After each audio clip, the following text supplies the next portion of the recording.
What is up, everybody? Welcome to yet another episode of Father Dynasty. I'm your fatherly host, Chew, here in the manhole, here to talk a little fatherhood and a little Dynasty fantasy football. And before I get into this week's episode, I know I've been on a bit of a hiatus here, but I've been getting some new stuff to set up with the studio and getting over a little bit of a cold. So I want to give a huge shout out to Alfredo Brown and Vignesh Doraiswamy of the Pretend GM for their references for the lighting, which is something that I have gone completely without until this point, and I like it much, much more now. And for the new microphone, which the one I had before was okay, but I didn't think functionality-wise it lived quite up to what I was trying to do, and because I'm very high class. But let me know if it looks and sounds better. If it doesn't, it's not on the equipment, it's on me. I'm probably using it wrong. I don't know. But again, shout out to, and that's at Alfredo Brown GM and at Dr. Vig on Twitter. And that's at the Pretend GM on Twitter as well. So again, guys, I really appreciate it. And a quick reminder before we get into the episode, to support this podcast, wherever you're watching, listening, enjoying this thing, like, subscribe, review, whatever you can do. I really appreciate it, especially those reviews, just to let me know what you think, let others know what you think, and let them know what they'd be getting into if they decide to click on this podcast. Check out the website, www.fatherdynasty.com. You can, of course, enjoy the episodes there. I've got a couple of blog articles up there, and I will continue to add those. And certainly follow me on Twitter at Father Dynasty, and you'll be getting those updates on me posting blog articles, me posting new podcast episodes, new merch, which there's merch, of course, if you go to the website and click on the merch tab. So yeah, I appreciate any support I can get. So on this week's episode, I'm looking at the 10 top quarterbacks over the last 3 years. That's 2019, 2020, and 2021. And just kind of pointing out some trends, maybe some names that you haven't seen probably since 2019. Some of the more consistent producers, those that have kind of fallen off, whether it be because of injuries or supporting cast. And we also look at some rookies and second-year guys that have jumped in and out of the conversation and could be in that conversation for a long time to come.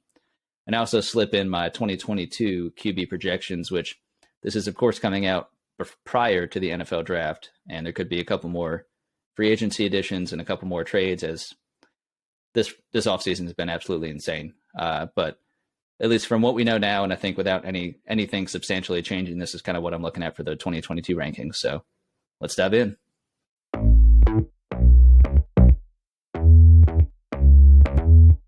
So looking over these last 3 years, as you can see on my chart here, we had 16 different quarterbacks in the top 10 over these 3 years. So of course, many repeat offenders on the top 10 list there.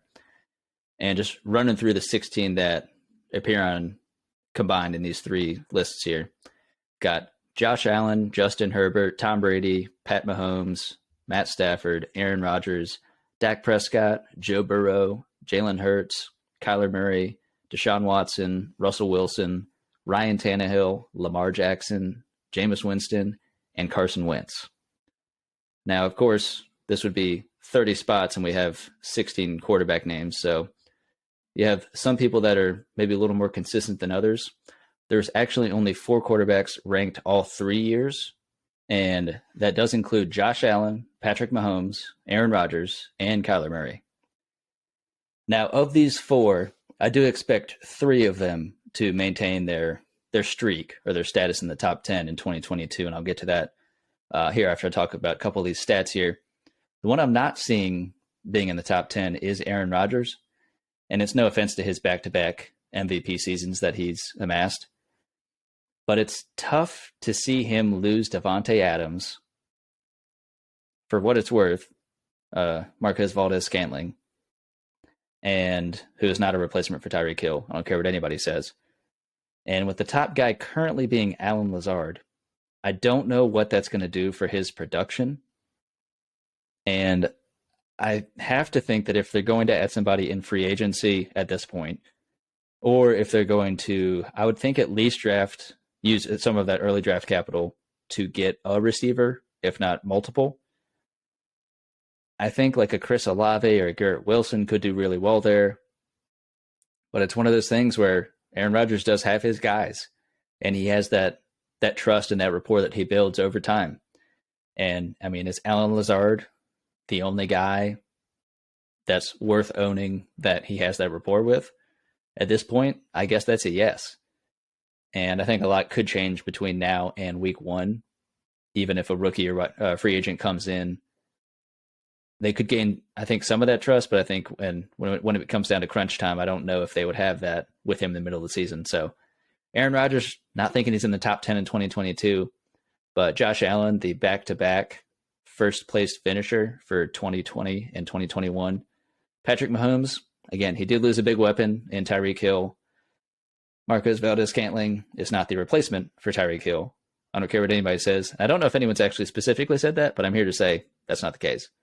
But he does still have Travis Kelce, Clyde Edwards-Helaire for a lot of the hype in terms of his position going to the Chiefs 2 years ago as a rookie. Hasn't quite lived up to it yet, but I do think he being there, and I know they have Ronald Jones coming in, who I do think is a very good pure runner. I know that his third down prowess has been knocked even by his own coach, Bruce Arians, very, very adamantly. But I do think that they can form a formidable duo in the backfield, and I do think they can they can do well and keep Patrick Mahomes in the top 10. And again, then the last one to talk about there, Kyler Murray. He's had a bit of a tumultuous offseason with, wiping his Instagram, or I guess his Instagram account of all of his Cardinals references or anything like that, in the hopes of getting a new deal. And then he put it all back. I can't remember exactly how that all had ended up playing out, but he does not, as of this moment, have that new contract. I do assume they're probably going to settle on something there. Even with all this crazy free agency and trading and everything in this offseason, he doesn't strike me as someone who is going to be traded, and I do think they're going to keep him. And again, I do think he's a good dual threat quarterback. But now he's lost Christian Kirk, and I'm trying to see a way, losing Chase Edmonds, of course. What are they going to get in the draft for him to support him? Because thus far, it's not really been adding too much. I know Rondale Moore, I guess, can step up in his second year, but tough to see a clear path to him doing in the top 5. But I do still think in the top 10. Now, the only two quarterbacks to finish in the top 5 in the last 2 years are Josh Allen, which he finished first in the last 2 years, and Aaron Rodgers finishing 6th and 3rd. And like I said before, Aaron Rodgers' situation changing tremendously with the loss of Devontae Adams. And Josh Allen, his situation continues to get better. Actually, as of this recording, this is the day that Stephon Diggs just got his contract extension. I guess the most significant loss they've had thus far would be Cole Beasley. But I do think with the stepping up of Gabe Davis, and I do believe they had a wide receiver acquisition this offseason. But otherwise, I do think in the draft they probably get a receiver, someone to probably take that Cole Beasley role. Could be a Sky Moore or somebody like that, but I think Allen's going to do plenty fine. I think he's got an incredibly high floor. I think he's incredibly durable. Again, he's durable till he's not, as I've learned with as a Panthers fan with Cam Newton. But I think Josh Allen's a bit kind of smarter with kind of maintaining himself. Even, he does have a bruising rushing style, but I think he takes care of himself as best he can given the way he plays. In these 3 seasons, so I guess in 2020 and 2021 specifically, no one has been able to pass or to even match Lamar Jackson's MVP season in 2019. And that was him scoring just under 422 points in 15 games. So that was a little over 28 points per game. And Josh Allen even came short of that in his QB1 season in 2021. And that was with him playing 17 games. So that was in the one additional game for the season. He still came up about 3 points short. And that was with him playing 2 more games than Lamar Jackson in that season. So really speaks to Lamar Jackson's incredible season in 2019. And it's tough to see how it's panned out in the 2 years following that, certainly with his swath of injuries in 2021. And seeing how the contract may or may not be playing out, sounds like reportedly he's not looking to discuss it. We're getting into the season. He wants to just play some ball and talk about it in the offseason. Could still end up getting tagged in the offseason, then they figure it out after that. I mean, I can understand. I think given how it's gone for him, he clearly just wants to keep progressing, but also get a full season of that.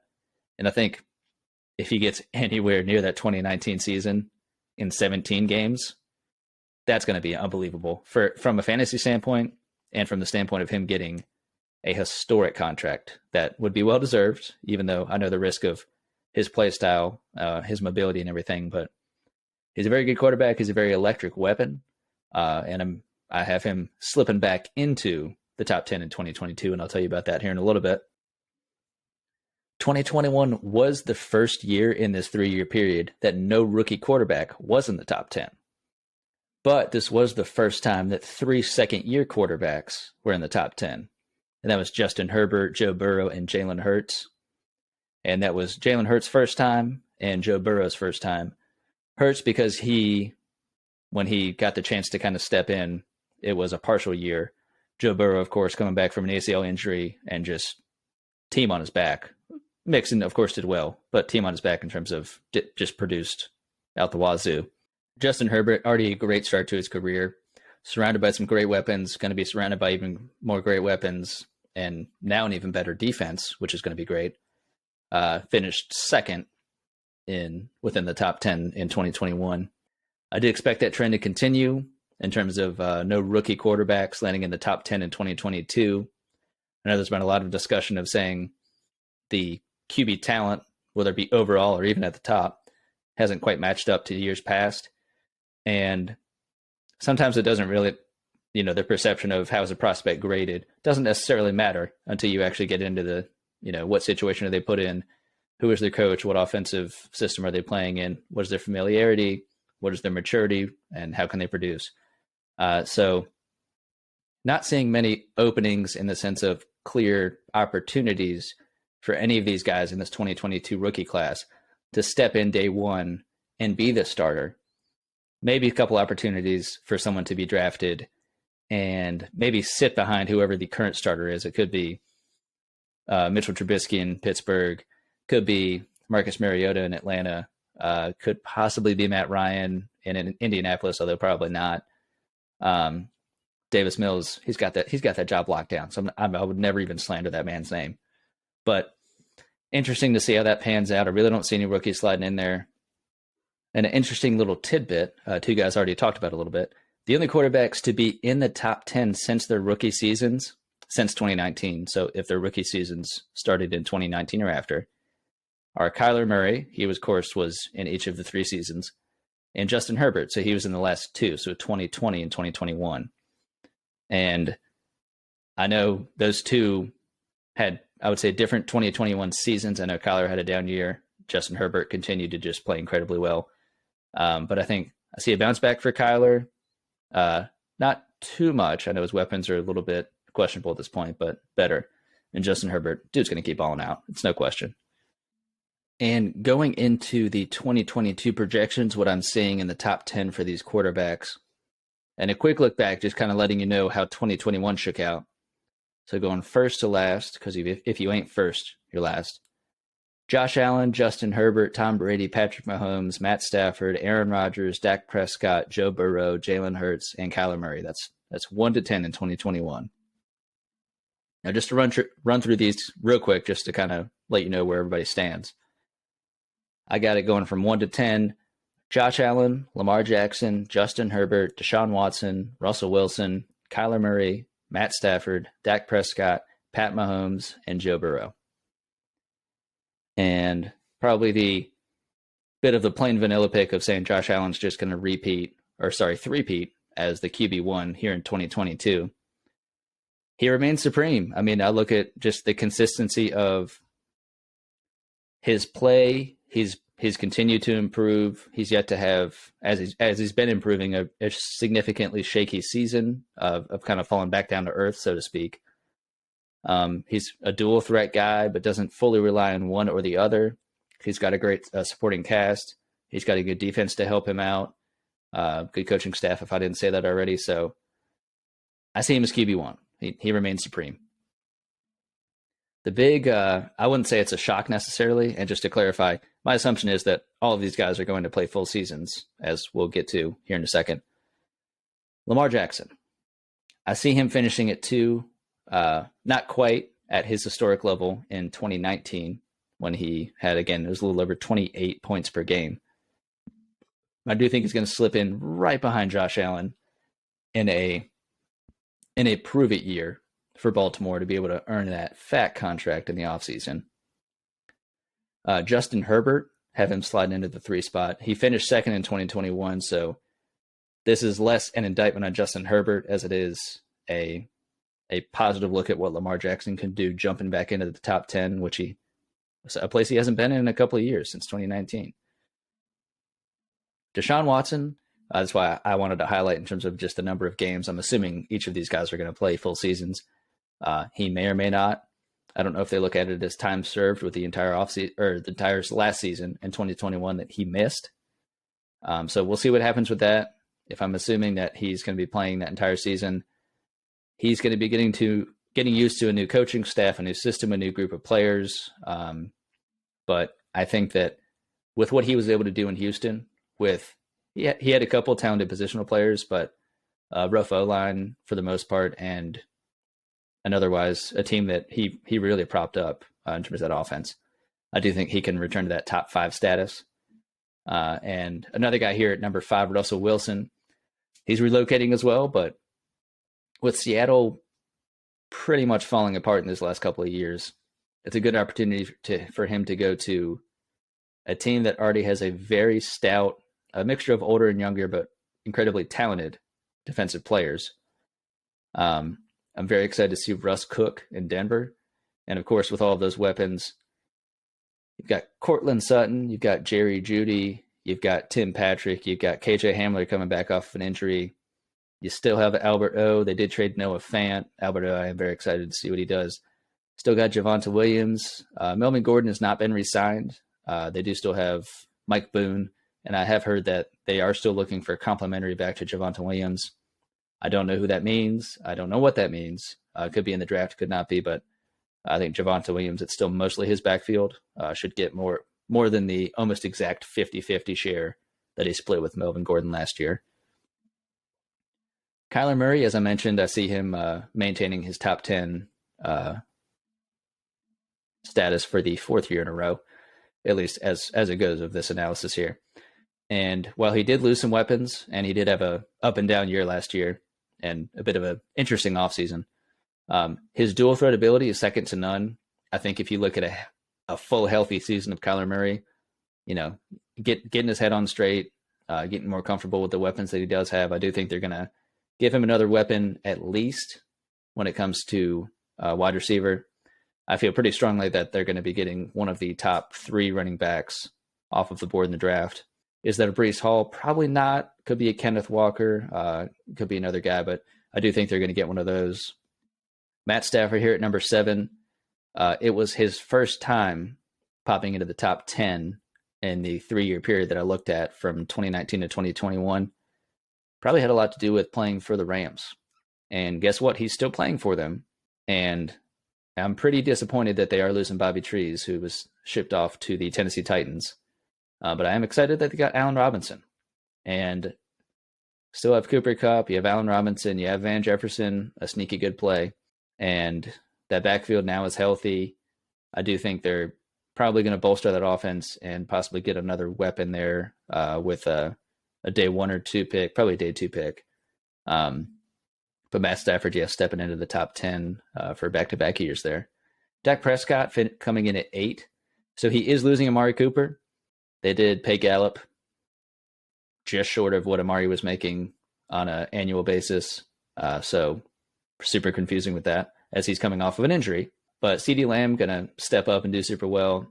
Dalton Schultz is still there. The backfield's still intact. I know Zeke was dealing with an injury last year. I don't know if that's the main reason for his lack of explosiveness and perceived aging. But again, he still finished in the top 10 as a running back. So if we're going to say that that's a bad Zeke in the top 10, I'll still take that. But I think Dak's going to do well. And the final 2 I've got here, Patrick Mahomes. So at number 9, and then Joe Burrow at number 10, Burrow just put the team on his back. And I was shocked to see he put the team on his back, and he still only ended up at the QB 8 last year. So I do think that his limited rushing upside, it requires him to just throw his ass off. That's probably not the right term. And I do think he's going to do well. I think there's going to be a little more in the running game. And I do think the defense being improved and the offensive line being improved, of course, will improve his efficiency, but it won't necessarily require his passing volume to be absurd. So I don't necessarily see him climbing into the top 5 quite yet. And again, Patrick Mahomes, he's too talented and still has enough weapons to be as productive as being another top 10 member here. But I don't see him losing Tyreek. The yards after the catch on that and those explosive touchdowns. MVS is a downfield threat, and he can do things now and again. It's what he did in Green Bay, but he's not Tyreek Hill. And just to clarify, no one is Tyreek Hill. I know we always try to find comps for people. The most recent thing has been, who's the next Deebo Samuel? And Mahomes, he does still have some weapons in Travis Kelce. He has McCole Hardman, whatever that means. He has CEH. He's got some weapons for sure, and he's incredibly talented. I also believe in Andy Reid in terms of that unit as a whole and what they're doing. So I trust that they're going to do well. Mahomes is going to do well. I don't know where that team ends up as a record, but losing Tyreek Hill is a big blow. I would say a bigger blow to them than it is a gain to the Dolphins. And a couple of notable names, a couple I had mentioned why they're not in the top there. Tom Brady, I do think he ages out of this one. So despite a weak division, I don't think he has, if this is indeed the farewell tour in the final season or second to last season, I don't think he has another top 10 performance here. And Derek Carr, I really wanted to put him in the top 10. I think he's going to be just outside of it. I'd give him probably QB 12. The AFC West is stacked with Denver and Kansas City and the Chargers. So I think he's going to do well. I think if you get a healthy season of Devontae Adams, Darren Waller, Hunter Renfrow, you got Josh Jacobs, I think they're going to get another weapon in the draft, probably in the backfield. It's tough to see him doing poorly by any means. I really, really want him to get in the top 10. I just don't think it's going to quite happen yet. Jalen Hurts, that was another tough one. I know he had a good year last year. I believe he was QB 6 or 7. I'm sorry, he was QB 9. And that rushing upside was really, really helpful to him as in terms of passing efficiency was not too great last year. But again, he will have another year with his weapons. Again, I do think they are going to. I've seen people talk about maybe Treylon Burks going to the Eagles. I don't know if that happens necessarily, but I do think that they're going to give him another weapon. And with that trade with the Saints, again, they still have 2 first-round picks. That could be them hedging and saying, hey, if this doesn't pan out, we now have some draft capital next year in 2023 to be able to trade up to get another quarterback. I hope they don't. I hope Howie Roseman trusts in Jalen Hurts, his leadership ability, and his ability to produce, certainly for fantasy purposes, but we'll see how that goes next year. As I mentioned, Aaron Rodgers loses his weapons, falls out of the top 10. It's a weak division with Chicago, Detroit, and Minnesota. I think Minnesota improving this year, but weak overall. But I still think they can win the division, but I don't think he's going to be that top 10 quarterback. And as I mentioned before, no rookies joining the ranks.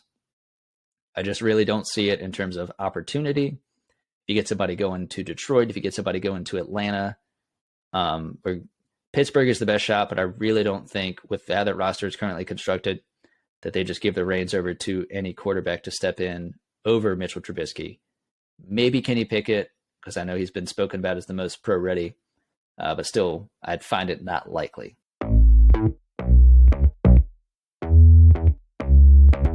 So that is the look at the top 10 quarterbacks for 2022 as I see it today. And I'll run through them one more time really quick. From 1 to 10, we've got Josh Allen, Lamar Jackson, Justin Herbert, Deshaun Watson, Russell Wilson, Kyler Murray, Matt Stafford, Dak Prescott, Patrick Mahomes, and Joe Burrow. And I'll have that chart while you're watching this video, if you're in fact watching. And you can look over that, read over that. Definitely send me some feedback, whether you want to hit me up on Twitter and let me know what you think. I'll probably go ahead and post up this chart and a couple of words on the website in a blog article just to see what everybody thinks. And let me know what you think of the audio and the visual of this episode. Again, another shout out to the guys at the Pretend GM, Vignesh Doraiswamy and Alfredo Brown. Hoping the lighting's better, hoping the sound is better. If it's not the equipment. It's on me. I'm telling you guys. But again, a big shout out to the guys at Pretend GM. And that is it for the 2022 QB Top 10. And again, I'll run through that list real quick. Again, it's Josh Allen, Lamar Jackson, Justin Herbert, Deshaun Watson, Russell Wilson, Kyler Murray, Matt Stafford, Dak Prescott, Pat Mahomes, and Joe Burrow. And again, the best way to support the show, like, subscribe, review, wherever you're enjoying this content. It could be Spotify, it could be YouTube, could be checking out the website, www.fatherdynasty.com. Again, you go there, you check out the podcast, you check out the blog articles, you check out the merchandise, whatever you can do, drop a review over there, make it 5 stars if it's worth it, and let people know what you're enjoying about this podcast. And let me know what you're enjoying too. And follow me at Father Dynasty on Twitter, and let me know what you think. Interact with me. I always appreciate fatherhood and dynasty fantasy football talk. And to all those dynasty daddies out there,